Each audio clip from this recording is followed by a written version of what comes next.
Joining me now is Senator Helene Conway-Mouret, who's the Vice Chair of the Foreign Affairs and Defence Committee at the French Parliament. Senator, thank you so much for your time. First of all, can you give us further details as to what exactly is being proposed regarding the notion of voluntary military service here in France? Well, the details will be given tomorrow by the President himself, who has asked the General Mandon last week to raise the consciousness, I would say it this way, and pave the way for his announcement of indeed making sure that the whole of France will be concerned if there was a conflict. And while we have a professional army whose job it is to defend the country, the idea is to support it and draw all the lessons of the war in Ukraine, when indeed we see an entire population backing up the army, going to the front, for some of them, and actually, being able 3 years down the road to still fight and resist one of the biggest armies and biggest country in the world. So this is what it is about. And France, in fact, is quite the same as, behaves in the same manner as the other European countries, which one after the other are reintroducing some kind of military or civil service. It's not a conscription. They were all stopped in the 1990s because it didn't make sense, and Europe was convinced that it was going to remain at peace forever.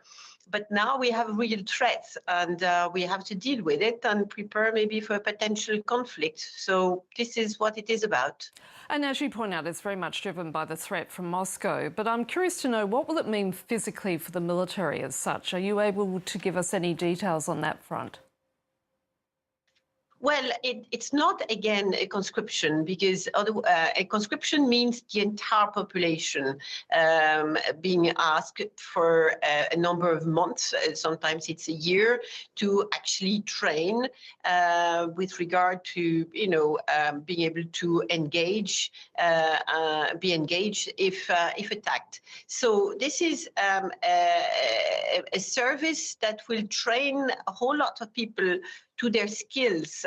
What is being proposed is to have up to 10 months with a payment, with the possibility for the young people who will join on a voluntary basis, maybe to qualify to get, certifications in various ways, and then if the country is attacked, to have the army actually defending it, and having the population being called upon to support it, because an army that is successful is one that can be treated, that has good health support, that gets supplied with food, with energy, with fuel, and so on. So you need a whole range of skills and people who are capable of making sure that the men in uniforms and women in uniforms are capable of doing their job at the best. So this is what is going to be proposed. And of course, for us, while we are preparing to discuss the budget, there are obviously a lot of questions as to where will these people be trained and regrouped, because we're talking about thousands of people, and where the budget is going to come from. Because one of the problems with the universal service that was introduced by Emmanuel Macron, and which is going to be stopped on the 1st of January of next year, it was that the concept may have been good, to bring young people together, but it was never financed properly. There were never the means to do it, and now it has to be stopped. So all of these, it's not good enough just to make an announcement.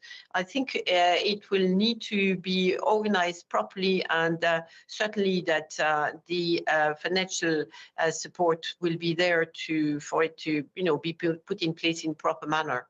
Are there any other countries that France is looking at in terms of inspiration for such a model? Yes, I know that our minister was in Sweden, for instance, and traveling around Europe.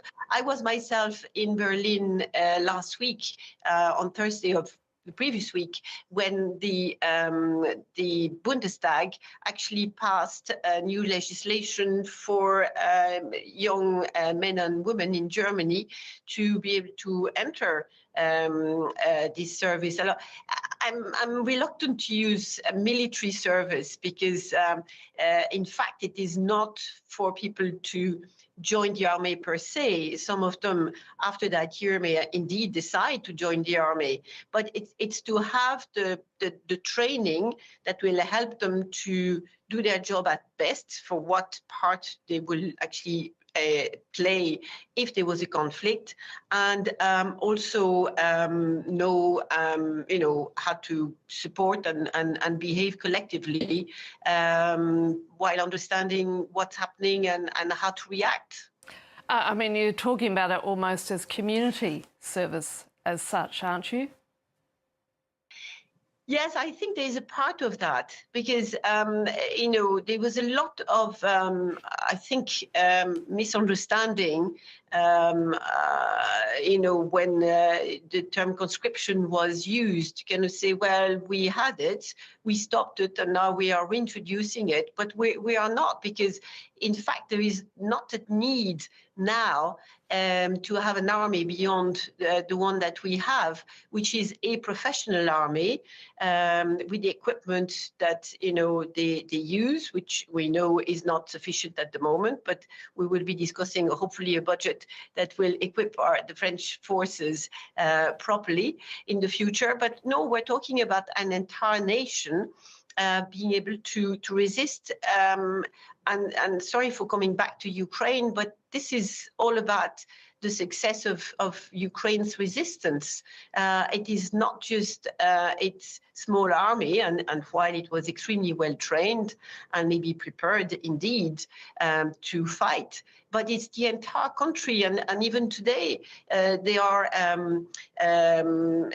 announcements to call for nurses, for people to go to the front line, and they do. And also what we have there, and this is a lesson to be drawn from the conflict, it's the place of women. For the first time in Ukraine, there are 6,000 women actually on the front line, and women are actually playing an incredible part because they have jobs that are absolutely useful for the support of the Ukrainian army. Could you see a point, however, and I know other European nations who are also looking to set up something similar, haven't ruled out the reinstatement of conscription, particularly if indeed the voluntary model falls short of the military needs, or the situation here in Europe gets considerably worse. So is it a possibility that conscription could still be reinstated? Well, it could, but that will be the next step. The first step is to create this consciousness which has totally disappeared in Europe. We've been at peace for 70 years, and do not forget the pacifist movements, anti-militarist movements, anti-nuclear movements, and so on. And today, if those debates are not present in our society, it's because somehow the European populations, with the invasion of Ukraine, has realized that peace is not with us forever, that indeed we have neglected our defense. And while our American ally for a long time has asked us to get hold of ourselves, to invest in defense, and to kind of say, since President Obama, that, the Americans will not be with us all the time, but we have contracted somehow our defense to the Americans. But if the Americans are not around anymore, and in the negotiations that are going on at the moment, we see that, they're not exactly playing the European side or helping the Ukrainians as such. It seems to be extremely sensitive to what the Russians are proposing, and the type of deals and future that they may have with that country, and they cannot be blamed, well, then we need to, beyond the huge investments that we have to undertake, because we have neglected our defense budgets for a very long time, to actually invest in our population, invest in the spirit of, yes, people actually deciding to defend their country and being prepared to do so. You can have the best equipment in the world. If there is nobody to use it, well, it just won't happen.